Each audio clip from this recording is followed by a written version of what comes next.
continue to log in. Okay, good afternoon, everybody, and thank you for joining us for today's late.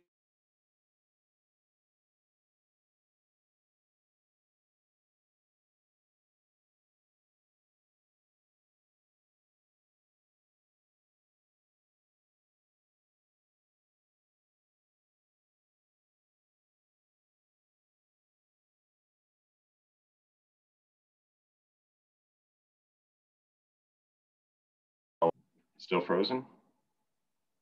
Am I better? You're unfrozen now. We didn't hear anything you said before. Okay, sorry about that internet connection here. Thank you to everybody that registered today. Today's town hall is being recorded, and we will share the recording along with any resources that we reference in an email following today's presentation. Please feel free to enter any questions you may have throughout the presentation using the Zoom Q&A feature, and we'll do our best to address as many of the questions as we can. Please remember, any questions about anybody's individual personal health care situation should be directed to your personal physician. So now it is my pleasure to introduce today's presenters, Dr. Gabrielle Roberts, a pediatric psychologist at Advocate Children's Hospital, and Chloe Ford, a licensed clinical social worker at Lurie Children's Hospital of Chicago. So today we will be discussing the importance of caring for your mental health, addressing anxiety and the impact of the current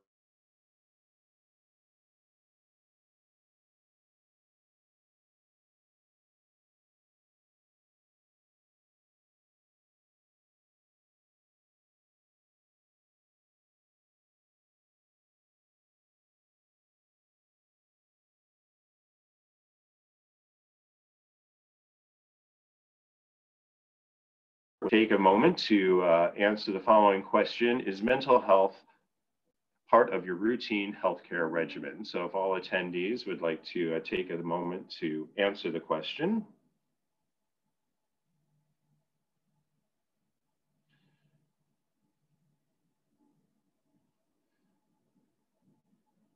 So it looks like it's a resounding yes so far, that most people do, consider mental health part of their routine healthcare regimen. So very good. I'm going to close that, and without further ado, I am going to stop sharing my screen. I'm going to turn it over to Dr. Roberts to get us started. Hi, good afternoon, everyone. Thank you, David. My name is Dr. Gabrielle Roberts, and otherwise known as Bree, and I am one of the psychologists at Advocate Children's Hospital, and I am a clinical psychologist. I specialize in working with children, adolescents, young adults, and their families, and in particular, individuals and families coping with chronic illness. I am our CF mental health coordinator and work very closely with our CF team, and have done so for, let's see, I've been at the hospital 10 years. I've probably worked with our CF team for about 9 of those years. And I am also known around the house as Mama to my 7-year-old daughter. So I come at this both as a professional and as a parent. So today we're gonna talk nuts and bolts, but I also wanna sort of talk big picture, because I feel like we've heard a lot about the nuts and bolts of mental health and what to do. And so I want to offer you today also some perspective. And so I'm often asked, as a psychologist and a child psychologist in the time of COVID, I have been routinely asked the big question, and that is, what will be the impact of this on our children when it's all over? And everyone wants to know. And the truth is that we don't know. There's no precedent for this, right? This is unlike anything we've experienced. And as professionals, we can look at literature on similar potentially traumatizing circumstances, such as natural disasters, for example. But as you know, it's different, and there's really nothing like this. And so I know that the unknown is scary, and we all want to know so that we can know what's going to happen here. And while it's difficult not to worry, so I won't tell you not to worry, I will tell you that focusing on that which we do know and that which is within our control is a far more fruitful venture. So if we're going to be worrying, I at least want to encourage you to leave today also thinking about what we do know here, not just what we don't know. So what do we know? Well, we know this will end. We don't know exactly how. We don't know when. We don't know how this whole process is going to, completely come to an end, but we know that it will. We know that when it does end, no matter what state we're all in, we will put the pieces back together, because we always do, because that's what humans do. And as humans we'll do it, as families we'll do it. There are professionals in the community to help us do it. So for ourselves and for our children, this will end. We will put the pieces back together. In the meantime, we know that we can just do our best to ride this out, to get through it. We know there's no magic. Chloe and I aren't unfortunately going to be able to offer any magic solution today, but it's what we're going to offer our strategies for how to get through this as best we can, how to continue to get through this the best we can. And hopefully I'm going to offer you some things to think about as well. So that's what we're going to talk about today. We're going to focus on what we do know and what we can do about it. And so while we talk about daily strategies for coping and mental health, I also want to offer you 3 things to consider while we're talking about this. Number 1, I want you to try to sift through the fog of COVID, and it is a fog, to consider not simply what the pandemic is doing to us, but also what it can or might do for us. This is not to erase or minimize all of those things that are happening or have happened and all of the difficulty that we're facing, but that's outside of our control. So that's there. We can't do anything about that. We're just going to have to ride that out, right? But rather, I also want to encourage us in the meantime to be mindful of how the things that we are doing, or some of the things that we have been doing in response to this whole situation for ourselves, for our families, might actually turn out to be of benefit to us and our children. I'm trying to avoid the whole lemons, lemonade cliche here, but that's kind of the idea. But I also think that it's empowering to feel, empowered, that we can do some good here for ourselves and our children. And I think this whole situation has been so disempowering that it's helpful to think about how some of the things that we're doing, even if there are things that we've been forced to do, such as slowing down, how some of those things may turn out to be of benefit to us in the future. And so think about that. Maybe that's a new skill that you've developed or that your family's developed. Maybe it's learning to do more with less, patience, adapting to change. It's going to be a personal answer, but as a professional, I'll tell you that I will be very shocked if we don't have data yet, but I'll be very shocked if down the line we don't come out of this with some evidence that it's improved our resilience. We've gone into a situation that most of us never thought we'd be able to handle on some level. And certainly it's gone on far too long, and we're managing it. And yeah, we're taking hits, and we're having a lot of difficulty, and I'm not minimizing any of that, but ultimately we're going to get through this. And I really have a hard time believing it's not going to make us more resilient when we encounter obstacles in the future. Number 2, I want you to consider yours and your child's emotional piggy bank. This is what I mean. All of us have an emotional piggy bank. And when good things happen, that's money into our piggy banks. And when bad things happen, that's money out of our piggy bank. And when we go through something like COVID, that's been a lot of money out, right? And the problem is, and I always tell people, and it sounds so loopy, but I always say, sometimes you can't solve a problem by solving the problem. And what I mean is that sometimes the money that comes out, say milestones that are being missed right now, or things that are causing us stress and grief due to COVID, that's money coming out. And we can't necessarily pick up that same money and put that back in for ourselves or for our children, because we can't solve that problem right now. But it's important to remember that if the negative things that happen affect us as a whole person, so do the positive ones. So the things that we're doing for ourselves and for our children to make every day a little bit better, to make every day to help us be a little bit stronger, to add a laugh and some happiness, even if it's not solving for something that we're missing out. All those things are helping us as a human and helping us with our mental health. And so that's important to remember, because I think, again, we can feel very disempowered and out of control right now. And it's important to recognize, stop and recognize the things that we are doing and to realize that they do make a difference. And so as a parent, especially, I think this situation has for me brought up a lot of times where I feel like there's nothing I can do to help. And I need to remember that piggy bank, because there's always something I can do. It may not erase that specific hurt, but it'll still help my child as a whole person. Number 3, can't do 3 very well. Remember to exercise self-compassion.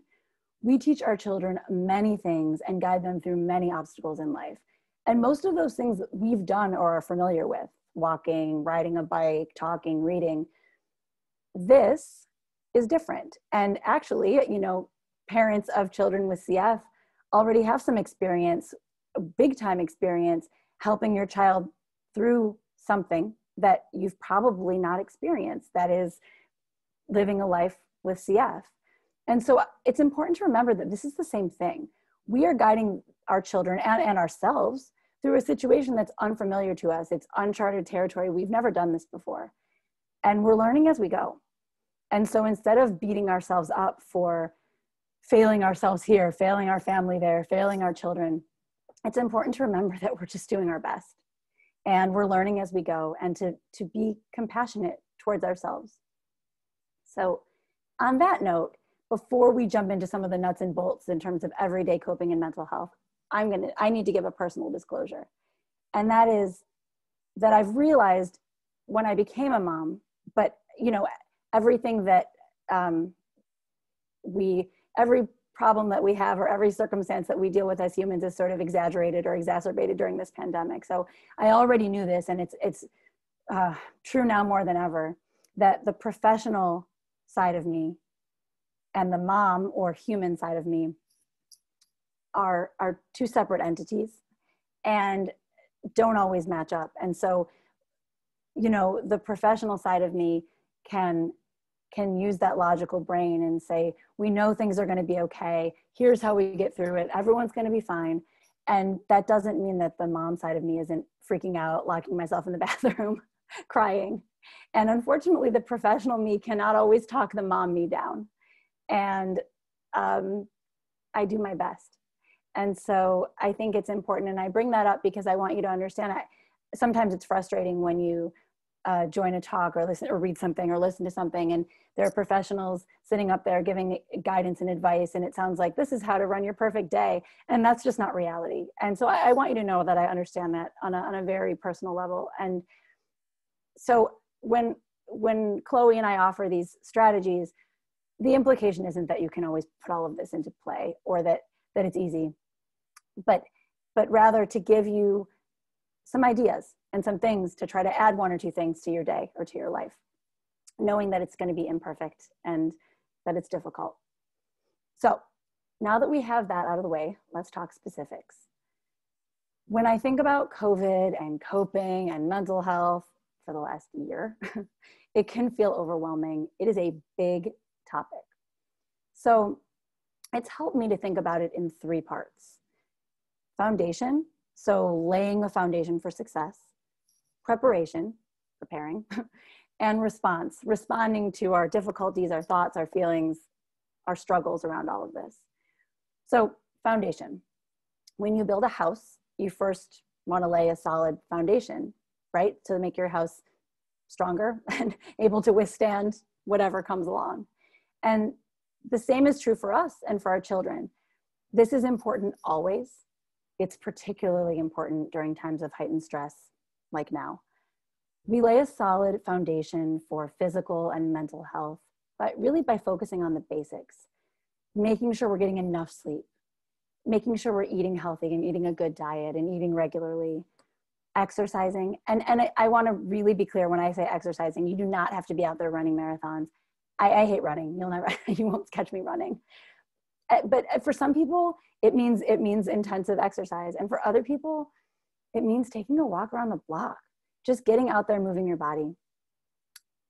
I always tell my clients, my patients, that I love exercising, and I do exercise hard sometimes, but I've realized that my that I exercise for two reasons. I exercise for physical health and I exercise for mental health. And my brain doesn't really know the difference if I exercise for 10 minutes or if I exercise for 30 minutes. And what I mean is that while I may not be doing something great for my body in terms of building a ton of muscle or, you know, really building my cardiovascular strength if I'm out there for 5-10 minutes walking around, but my brain still, from a mental health standpoint, feels like I've done something good for myself, and it sets my day in a different way. So that's important. Fresh air is another foundational important piece. And fun. And I mean this seriously. We have to have time for fun and enjoyment every day. We also need to strive for consistent schedules and routines for things like sleep and meals and recess, whether kids are learning in person or remotely.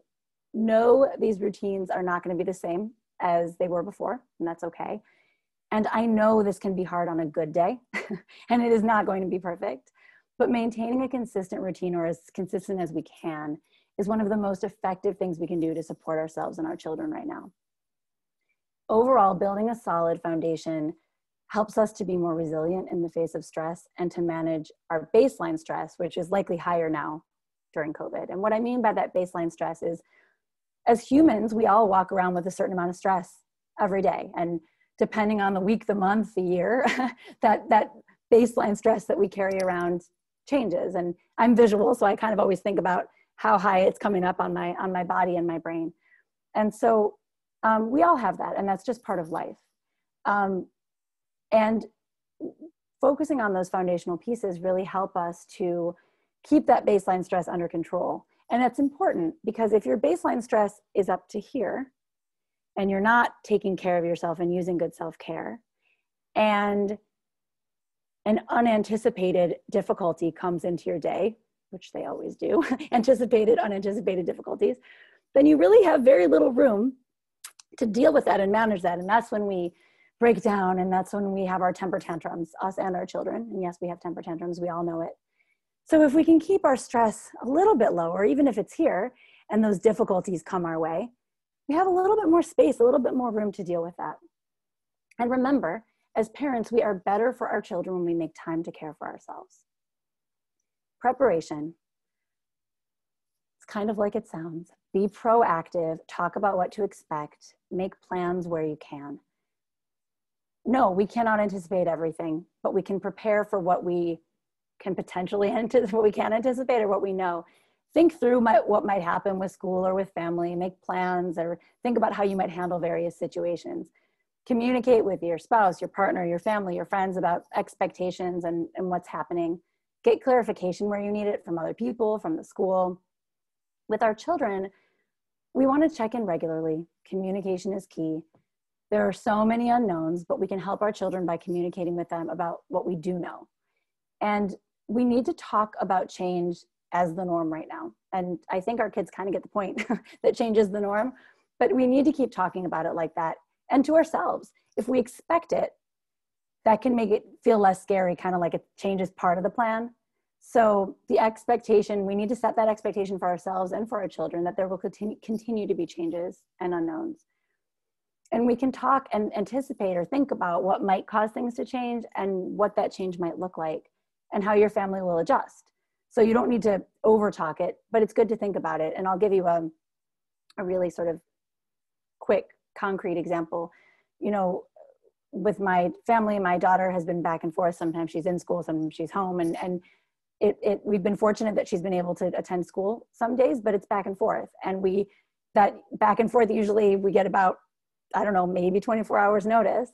And so I am a planner. And I make my husband, who's not a planner, sit down with me. And this may sound kooky, but I make him look at the weeks ahead with me and say, okay, if she's home this week, how will we juggle a schedule? If she's home that next week, how will we juggle a schedule? And it's not perfect, and it's kind of a rough sketch, and we figure it out. Once that happens, we have to obviously wiggle things around, but it helps me to sort of know that we have kind of a plan for like, who's going to tackle this part of the day, who's going to tackle this part of the day, and how we can work that out. And just to know that I'm making him think about it too is helpful for me. When it comes to my daughter, I made a kid-friendly version of her homeschool remote learning schedule. It's up on her closet. It's always there. It remains there even when she's attending school. And we talk about it. So she kind of always has that in her mind. She knows if she's home, she goes back to that schedule. She knows we wheel the little trolley into her room and we resume her at home learning. So it doesn't make things seamless, but it just helps me to know that there's a plan. And reassure your children when it comes to your children that you will tell them about changes as soon as you know, and continue to check in and have open communication. Excuse me. Awesome. Thank you. Response. So helping our children with their thoughts and feelings around all of this, and coping with our own thoughts and feelings around all of this. When it comes to our children, check in regularly with your children about how they're doing. Listen, validate their feelings, and help them to know that they are not alone. Feelings of worry, sadness, anger, you fill in the blank, all make sense right now. And this is difficult and frustrating for all of us. Again, help your child focus on what is known, safe, and stable for them right now. What is consistent and predictable in terms of their everyday? What's within their control in terms of safety, in terms of happiness? Build in choice where you can. They've lost a lot of choice here. So create choices where you can. Maybe you don't mind what you make for dinner tonight and you have it narrowed down to a couple of things. Throw that out there as an option. Just build in choice. It's that piggy bank. They may not be choosing where they attend school, but they can feel like they have some control in other aspects of their lives. Help your child to identify those things they may be looking forward to this year and foster excitement about those things. Teach problem solving and help your children to creatively problem solve. Again, you may not be able to find what feels like a suitable substitute for things missed, but that doesn't mean you can't come up with something that's at least good and fun for now. Do not be afraid to ask for help when you need it for your child. Reach out to the teacher, the counselor, the school. And if your child's struggling to cope, do not hesitate to talk to a professional. And Chloe's gonna talk more about this in a minute. When it comes to ourselves, again, we are better parents when we make the time to take care of ourselves, and we need to be doing the same things for ourselves that we do for our children. Attend to what is safe, focus on the things that you can control, plan fun time. My life is very busy, but I have a sacred hour from 5 to 6 o'clock every Thursday where I take a happy hour walk outside with a friend in the neighborhood. Sometimes there's a glass of wine involved. Sometimes there's not. There was wine involved in the when it was cooler and like earlier in the summer, and then the weather got really hot and that felt really gross, and I realized I had pushed it too far, and so then I had backed it off. And now I don't drink the wine because my hands get too cold. But it'll in the spring. I'm looking forward to it, and it's a really small thing, but I look forward to it every week. Use your friends or your partner to vent, cry, scream, laugh. Try to do it away from the kids, but remember you're not perfect and it's okay. Divide and conquer when possible. Set family schedules so that other adults are available to help your child if you can. Use deep breathing, meditation, other relaxation strategies. Set boundaries. Remember, this is good modeling. You are not a bad parent if you set boundaries and say you can't do some things at certain times. You are modeling for your children that boundaries are important and healthy. Ask for help for yourself when you need it. And this includes help from friends, partners, the school, mental health professionals. And on that note, I'm going to turn it over to Chloe, who's going to talk more about figuring out what we might need in terms of help and how to go about it. And Chloe, we're having a little technical difficulties. So Chloe, when you want me to start sharing your slides, you just let me know and I will bring it up on the screen. Yeah, great. Well, hello, everyone. I am Chloe Ford, and I am the Cystic Fibrosis and Pulmonary Social Worker at Ann and Robert H. Lurie Children's Hospital in Chicago. Come April 1st, it will be my second year here, and I'm also the mental health coordinator for our CF program. So I'm primarily CF, but I also help with pulmonary as well when needs arise. So let us begin.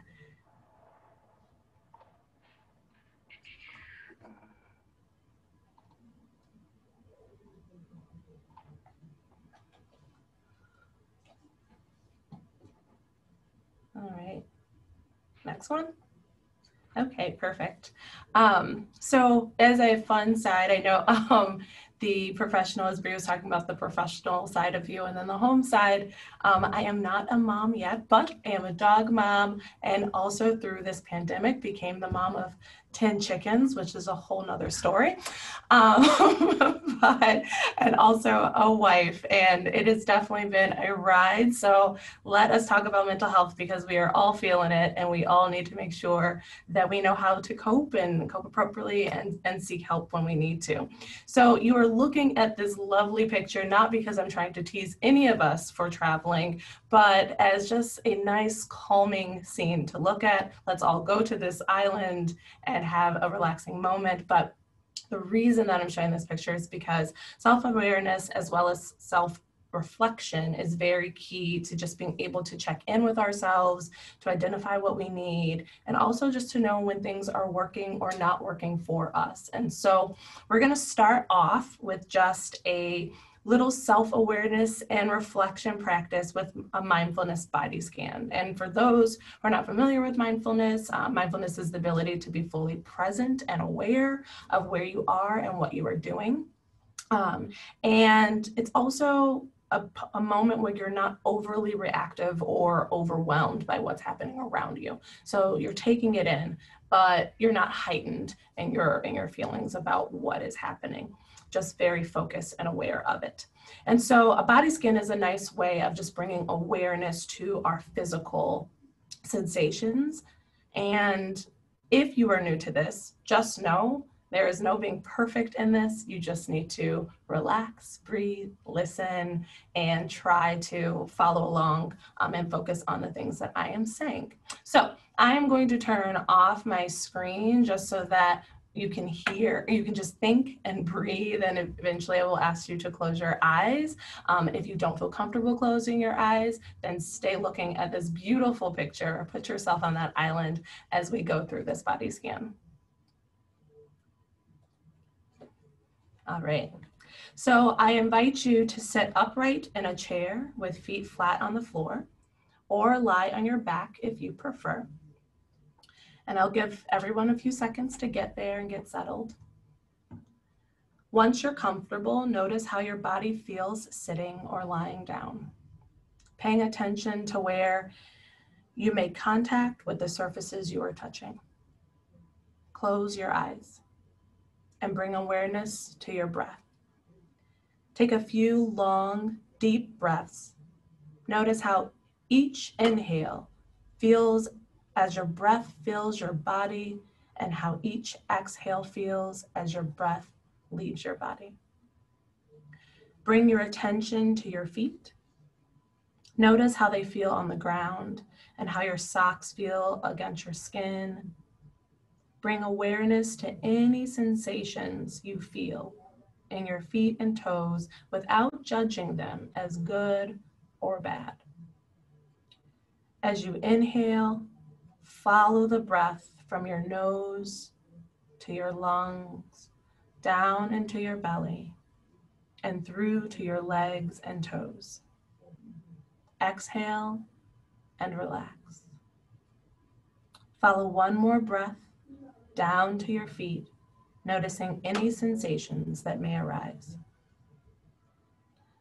On your next inhale, bring your attention to your legs.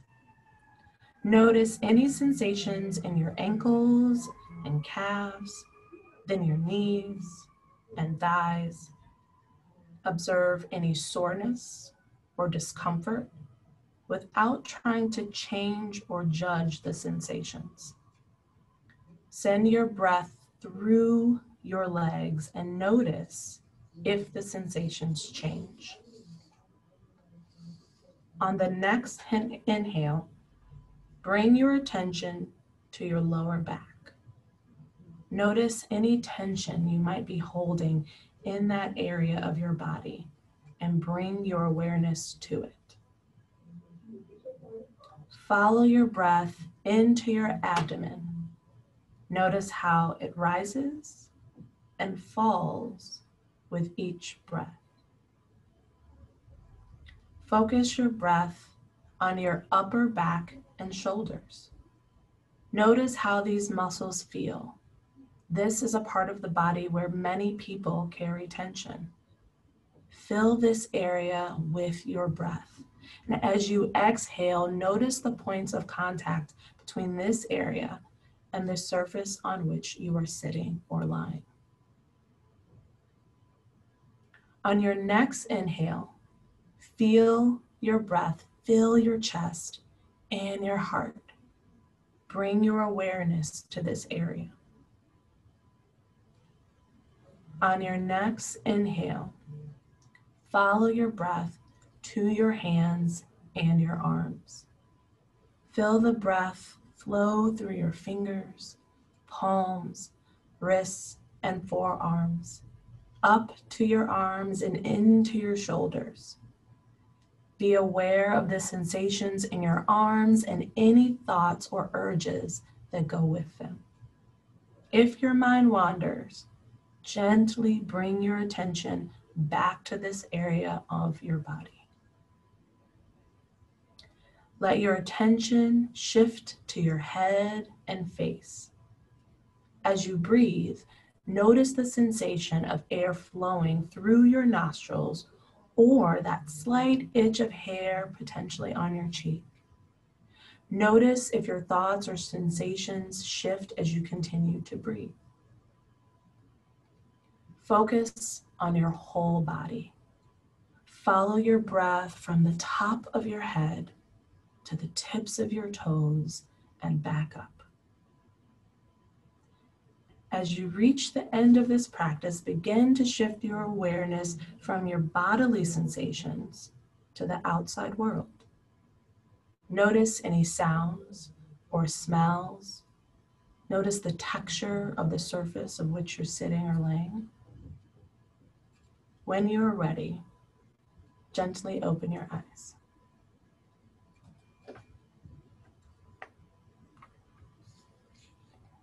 All right. Well, thank you for taking that moment for mindfulness and just tapping into our self-awareness and our reflection.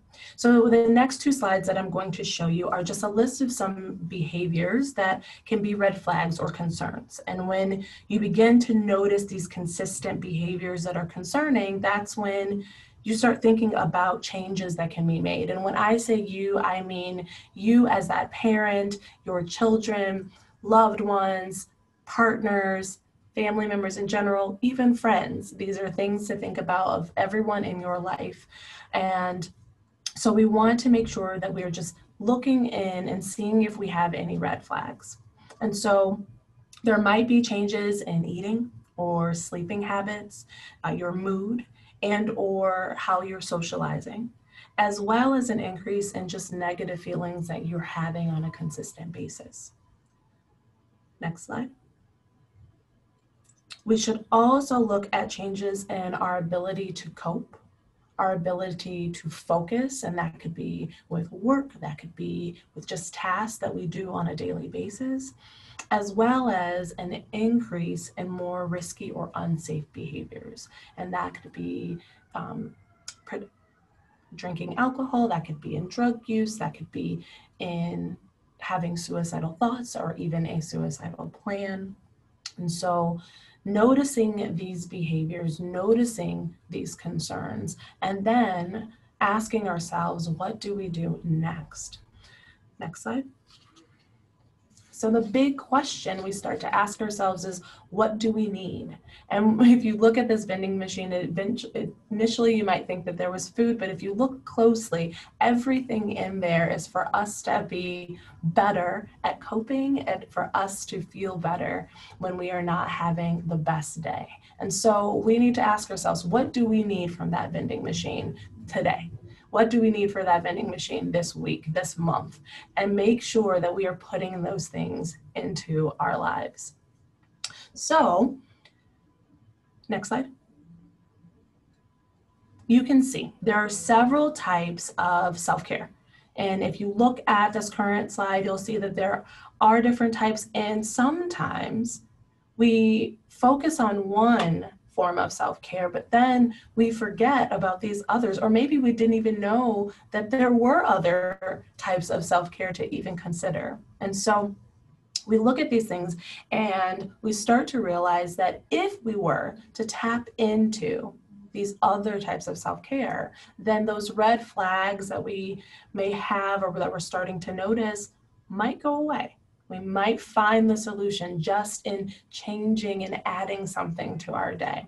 And so you can take a minute and hopefully you are kind of looking at them at the different forms of self-care that are here, because you have your physical, so you're active, you're emotional, how are you coping socially, how are you interacting with others spiritually, if that is important to you, how are you tapping into that spiritual self-care, your personal space, so your environment, financially, as well as work. And so there's something that we can do in every aspect of our life to make sure that we are taking care of ourselves. And so remembering that is very important. So to help determine this and just look at how frequently or how well we're performing different self-care activities, you can use a self-care assessment. Now, you can simply Google self-care assessment and they will come up. However, in the email that you are getting for the follow-up, there is a self-care assessment link for one that you can start off with. And that will be provided. And the goal of this assessment is to help you learn about your self-care needs by spotting those patterns and also recognizing areas of your life that are just needing more attention. So if you look at the screen, it shows various types of self-care that we had previously talked about. But in the assessment that you would be looking at, it will ask you several questions around each of those types of self-care. And so on the screen, you'll see I gave a couple of examples of questions that they asked, and they have you rate how are you doing in this thing. And so, for example, for physical, eating regularly, how well is that happening? Exercising, how well is that happening? And it goes on, and there are about 5 or 6 questions in each of these types for physical, psychological, emotional, spiritual, relationships, your workplace and professional, and then just your overall balance. And so with this assessment, you're able to take it and look at it and then find out what are the areas where, oh, I'm really doing well in my physical self-care, but I haven't even thought about my emotional self-care. And you're able to see these signs, and then that may help you increase some things or add some things that you never even thought about. A lot of times with our professional life, we don't think about our professional self-care, and it's so important to be able to keep that good work-life balance. And so being able to have an assessment is just a nice tool to be able to help out with learning that and seeing and being able to just analyze where you are and where you want to be. Another great tool that you can also Google, and the one that I will be talking about will be shared in the email, is the Emergency Self-Care Worksheet. And so this worksheet is set because many times we need to have a coping plan before we need to be able to cope. And so this will allow us to have that plan, because when we are in a heightened state or when things are difficult, it can be extremely hard to think about, what do I need to do for myself right now? How am I going to cope with this moment right now? And so that's not the time that we discover and try to figure out the plan. And so it's nice to be able to already have that plan set for us so that we are just ready to go and we know what we can lean on. And so this assessment allows us to do such that. So this worksheet will ask you questions for you to be able to create a plan for yourself. And it starts with asking you to make a list of, what you can do when you're upset.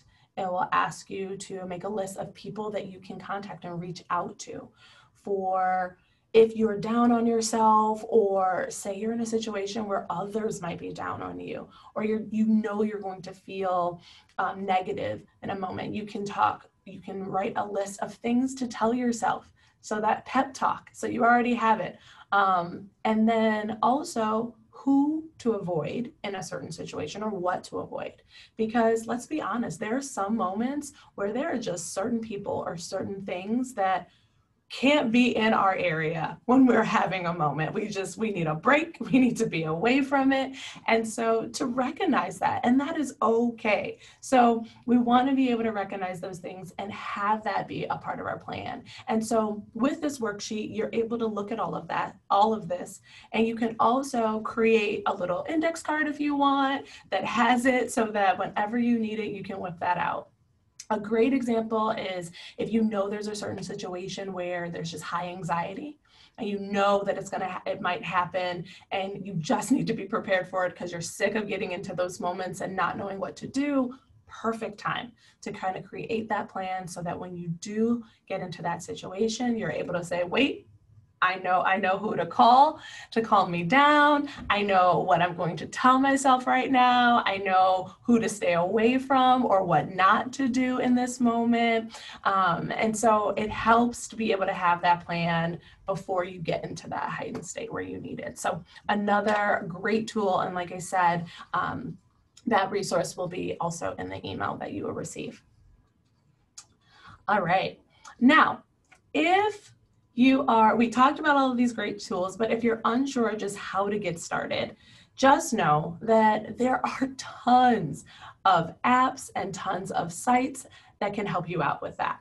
And that can give you a little boost, that can help you just stick to a plan or just get started with your plan. And so utilize them. Now, the ones that are listed, they are just ones that I know that I have just heard of, especially throughout this year, that people have been leaning on to be able to assist them.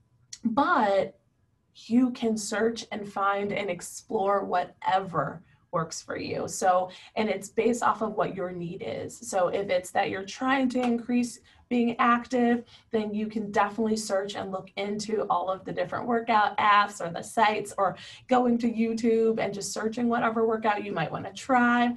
All of those are possible. If it's more you want to eat better, or you want to make sure that you're drinking water on time, then you can definitely pull out those apps that are about being able to kind of track how you're eating or remind you to drink water, every so many hours and things like that. So whatever it is that you need, if you need just a good start, know that you can have that.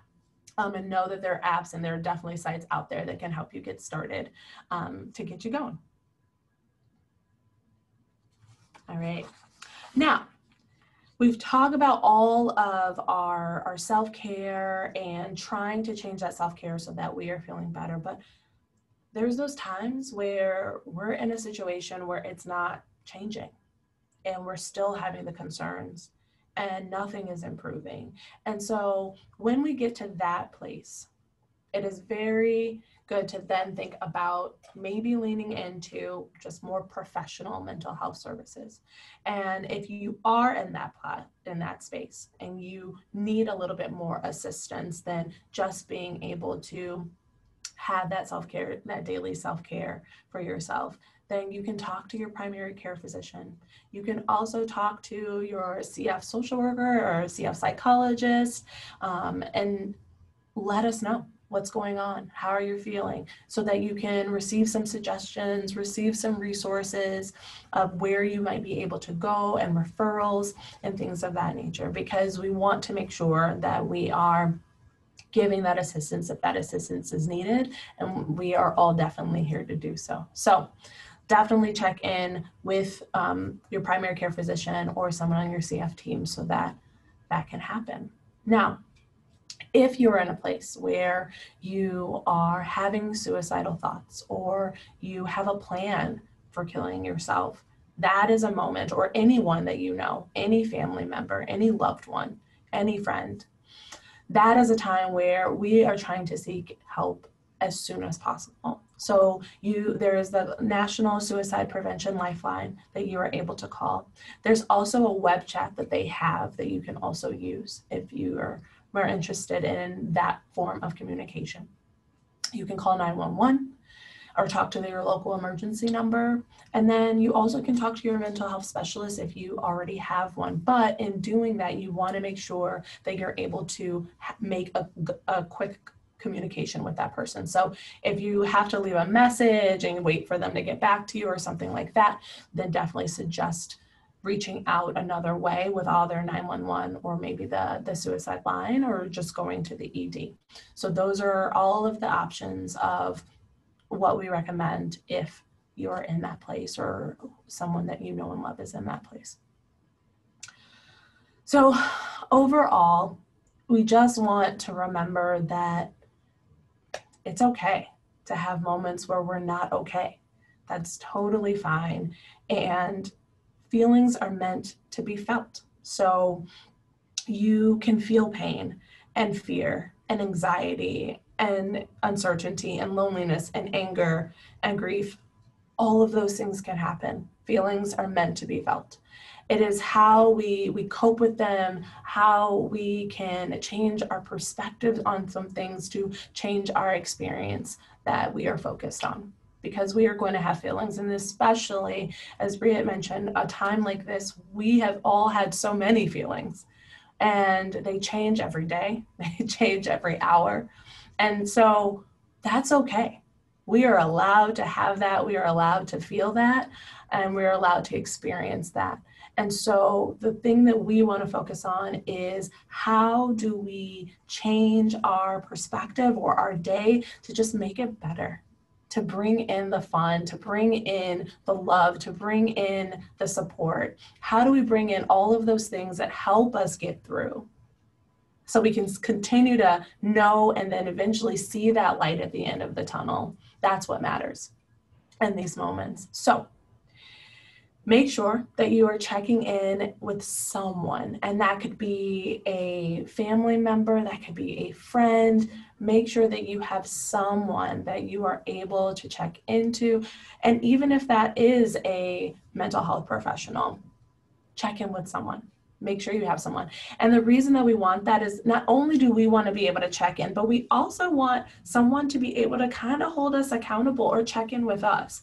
So if they notice something in us that has changed or that is different, that we have someone that we know that we're comfortable with, and we know that they can be comfortable telling us when they've noticed something different.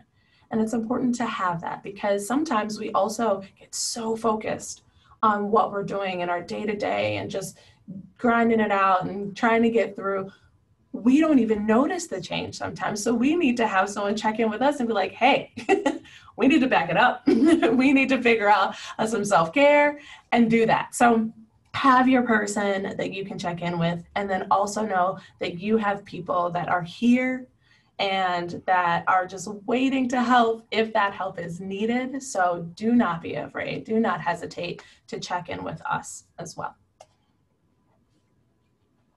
Thank you, Maureen, and thank you, Dr. Roberts, for sharing this important information. Now, I'd like to go ahead and open it up to any questions that the attendees might have. So feel free to use the chat feature, or the Q&A feature. But while we wait for any questions that might come through, I had a question, and you can decide who can field this one, but how is mental health addressed during a routine CF? Is it at the clinic? Is that something that's standard in the what kind of roster and things that you guys check in on? So I don't know if it's just me or if David is not coming through super clearly. I think the question was, how do we address mental health during routine Clinic visits? Sorry, my internet. Sure. So I know it's probably pretty standard across the board, but yes, it is something that is addressed as a routine part of clinic visits. I can speak for myself. I'm not always present in every clinic visit, and so it may not be addressed by me in every clinic visit. I think there are a standard set of questions that our nurse coordinator and our social worker are asking that touch on some parts of mental health, but it is a part of holistic CF care.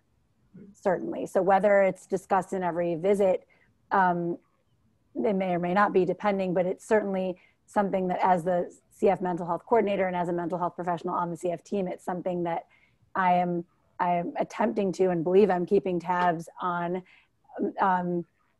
where my patients are and how they're doing, and addressing concerns as they come up. And then I'm also talking about this proactive mental health piece that we've been talking about today. And I just want to mention one thing while I have the mic here, and that as I just took a couple notes, since we're waiting on questions, I just took a couple of notes while we were talking, and I just to like sort of summarize and give a couple of big takeaways from today, and from what Chloe was saying, and from what this whole situation is really difficult, but the building blocks for how we can take care of ourselves throughout it are simple. And so what I mean by that is, we're talking about basics, right? Having a person to talk to, identifying how to help yourself, focusing on getting good sleep, focusing on eating well.